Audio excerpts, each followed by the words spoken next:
this video, we're meeting up with Jacqueline. She's been a digital nomad and full-time traveler for over 3 years, and she's going to tell us about the pros and cons of living and working out of a suitcase. She also has a pretty minimalist luggage setup, so she's going to show us what bags she uses, and she's going to share one of her top packing tips. We met her at Outsite in Lisbon, which is the co-working and co-living space where we're staying this week. It's specifically for people who work while they travel, and we love it because we know we'll get fast Wi-Fi, we'll meet other digital nomads, and we'll have a comfortable place to work. We spent 3 sunny days exploring Lisbon with Jacqueline and asking her all about her lifestyle, and we're excited to share her insights with you.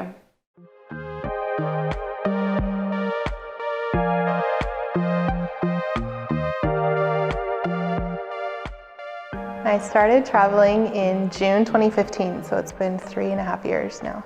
When I decided to travel, I had an apartment in Las Vegas and it was full of things.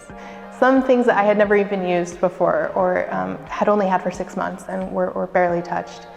And I got rid of everything, sold it all, and decided to travel. And what I have now at one of my family members' homes is a plastic bin. So I'll keep some things for when I go back to switch things out, but mostly everything I carry with me. I work for remote companies, and right now I'm COO of a small company. And we have team members all around the world working on special projects. All of our work is online. It's surprising how many remote opportunities are out there and how many companies are willing to work with employees who want to be remote in order to let them live wherever they're happiest. I'm not spending any more than I did each month on rent or on my mortgage for my condo than I am now. It's just that Airbnb is my landlord, or different community spaces I stay in are my landlords. So I think it's attainable for people to look for remote work and not have to sacrifice making a living wage and even being able to save some extra money on the side.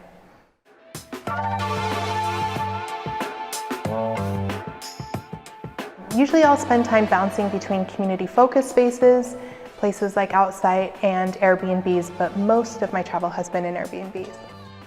The time I spend in each location varies. So I've stayed in some places as little as a few days because I'm speaking at a conference, and some places I've stayed in as long as 3 months.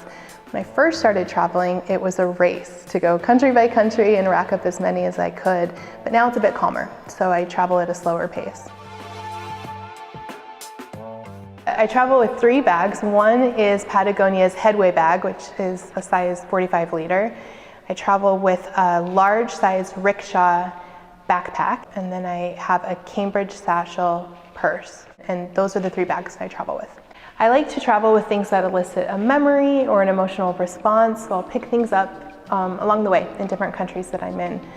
Another thing that I cannot imagine traveling without, and I recommend to everyone, are compression packing cubes. Using the compression cubes, it is shocking how much I can fit into my small 45 liter bag. And I've also grown to downsize and understand exactly what I need to travel. So if you would have told me 5 years ago that I would be traveling with the luggage I carry now, I would have told you you were crazy. But I sold everything and got rid of all the junk I had in my life and really just stick to the essentials now. Everything that I have in the bag has a special meaning and has a special purpose.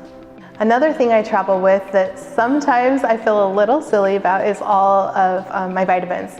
So I take about 5 to 6 vitamins every day, and a lot of those vitamins I'll get when I'm back in the US, and then I will pack them in my bag and travel with me.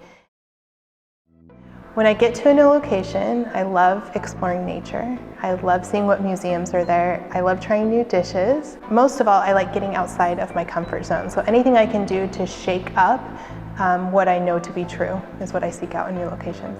Most times when I'm visiting a location, I'm working and I need to live daily life. And so that includes having good infrastructure and having great Wi-Fi.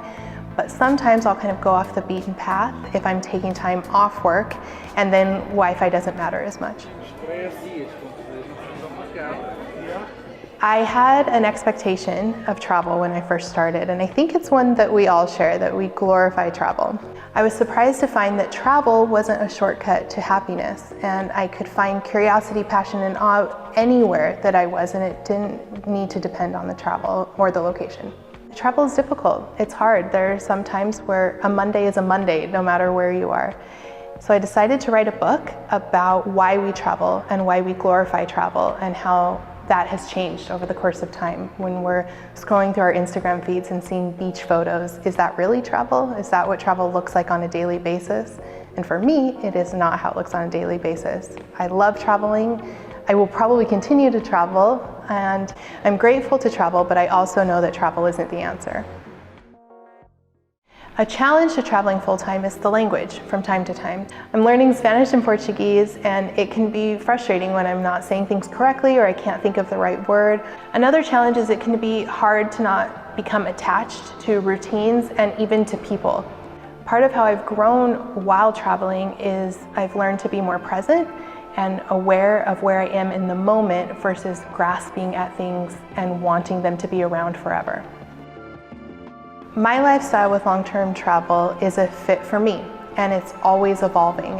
It's never one exact lifestyle day in and day out. There's all kinds of things I'm trying and experimenting with.